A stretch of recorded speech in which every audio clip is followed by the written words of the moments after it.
All right, my friends, how's everybody doing? Happy Monday. It is the 25th of October right now. It's new moon in Scorpio with a eclipse, actually. Partial eclipse, I believe. Anyway, we're going to get right into it here. I've got my Rumi quotes, I've got my Keepers of the Light Oracle, and I've got some tarot, Mushroom Hunter, as well as the Santa Muerte. And we're going to take a quick look here. See what's going on. It's a late afternoon, early evening. I've got my coffee here with my beautiful skull on it. We are celebrating life in this season. Okay, kicking off with Rumi. In a night full of pain and darkness, be a candle speaking light until dawn. I like that. In a light full of pain and light. I can't speak. Still can't speak. I'm a little tongue-tied this evening for some reason. In a night full of pain and darkness, be a candle spreading light until dawn. All right. Brilliant. I feel like that's very appropriate for Scorpio season, being that, Scorpio ruled by Pluto, sex, death, taxes.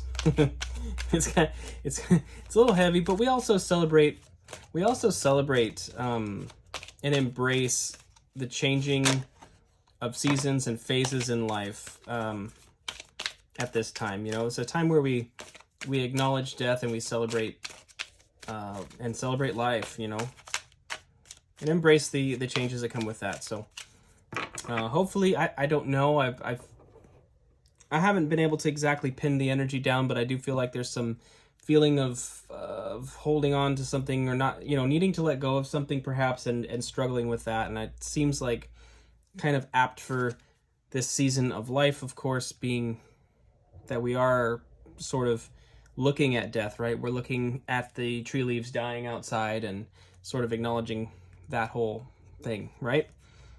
And emotionally it can be the same way. So we are kicking off with Mother Mary, love and peace. Let go of the need to be right. Choose peace.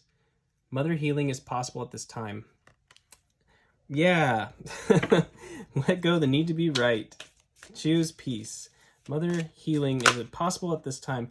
I think that's really funny. At least in the States here, we're getting close to our midterm elections, and there is some tension in the air, I think, with some people. If you go into those topics, it can be a little tense. And we do have this compulsion to feel a need to be right at this time, I think. Just in the culture politically, that's that is not a judgment call on anybody's total holistic persona, right? It's just in the avenue of politics, I guess. Isis, magic manifesting. Your dreams, visions, and goals are becoming reality. Stay focused. I like that. Letting go of the need to be right, and then also recognizing that your manifestations are coming into fruition. It doesn't always look like it, in death, rebirth, it's that cycle. And it's like things have to be removed before the new can come forward in many cases. So take that as it resonates, I think. And for some of you, that may be releasing that need to be right about something. If you're butting heads with somebody, so to speak, releasing that may actually be bringing you closer to your manifestation, rather than fighting for what is the strong compulsion to be right in the way that feels just. There may be some need to let go of that a little bit to actually further your manifestation. And we have Bridget, inner strength. Move back to wholeness. Recognize that you have the power. I like that too. Move back to wholeness. We do fragment things, and I kind of alluded to that a minute ago with the whole example of politics. It's only one part of somebody's character. It's only one part of your character. We even have the phrase identity politics, right? It's become a very big thing where we are associating ourselves with movements and different things, and really investing a lot of our perceived value in those avenues, or we can anyway. It's a propensity that all human beings have, if it's religious or political or whatever.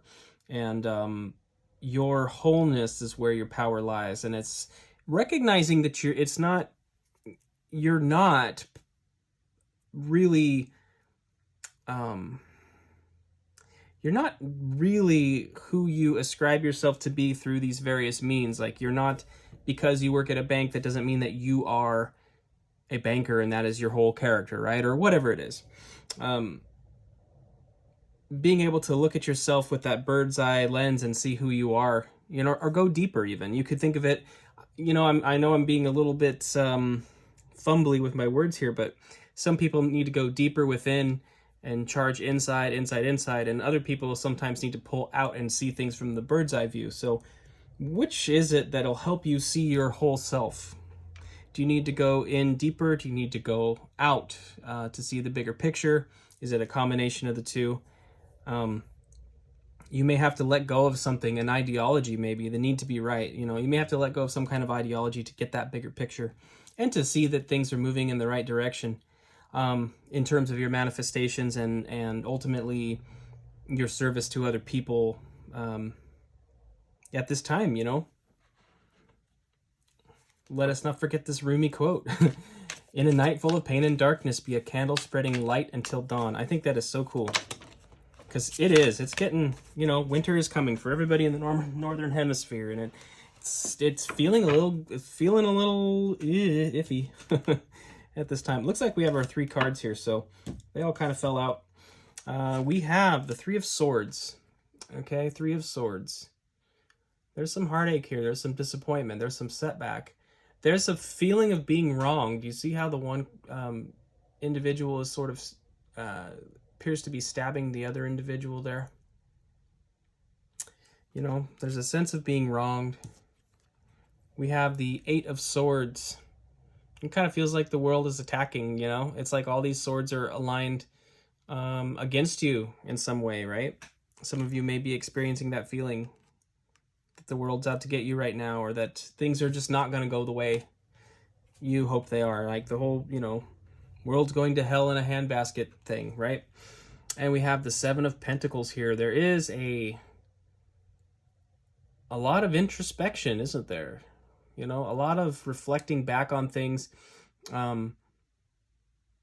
This can be taken lots of ways. I'm reading this message in a very general way, an energetic way, but on a personal level, it's like taking stock of the decisions you've made in the past and whether or not they were the right decisions, and analyzing the interactions you've had with other people and important people in your life, you know, things like that, as well as the circumstances in the world generally and how you've participated in one form or another. Let's take a look at the underlying energy. It is the 9 of Cups. The 9 of Cups.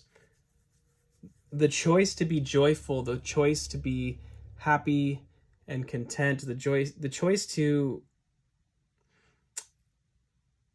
feel full in your heart. You know, I like the way that they're in this chest. Kind of they're not locked away anymore. The chest is open and we have the heart here. All right, this is your heart. This is your inner love. This is your inner joy. And the way that is opened up, it feels like it's sort of calling to spread that joy, you know, to spread that love in a lot of ways. I really like that. I think that's really beautiful. How can you spread love and joy at this time in your life? How can you spread love and joy to people in your life that you feel are wrong? The ones that you think have the wrong idea, who aren't seeing things clearly, you know? The ones who make you feel stuck, the ones that have hurt you. How can you spread love and joy to them? Or more importantly, how can you ensure that within yourself you're feeling these things? I mean, do you need to release something? Do you need to forgive something? And forgiveness not for their sake, but for your own, you know? Whatever that means, however that's defined.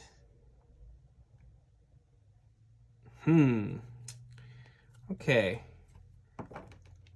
You know what? I think I'm actually going to leave it there, my friends. I think that is the question. That's probably exactly what this is about, this contemplation. But I think Spirit's message for you right now is to understand your holistic inner strength, recognize your manifestations are coming into being, and letting go of the letting go of the need to be right, to me, feels like really kind of pick your battles, right? Pick your battles. Certain instances, it's better to just be an ambassador for peace over the need to be right. So I guess that is something that you'll have to define for your own personal experiences. You know, ultimately, when it comes to humanity, raising our vibration, and all of us learning to step into bigger and bigger roles of love for each other, you know, it's more important to win the war than to win the battle. So maybe there's a call here to really question which battles are worth fighting for the sake of the overall war that we want to win, which is ultimately a war of the hearts and minds of our fellow humans, right? We really need to learn to restore trust and love with one another on this planet. And I think it's happening a lot more than it appears. You know, on the surface, it looks really cold, but I know that there's something else going on inside with people. So that's what I have for you, my friends. Thank you so much for being here, and I will see you tomorrow, okay? Take care, my friends.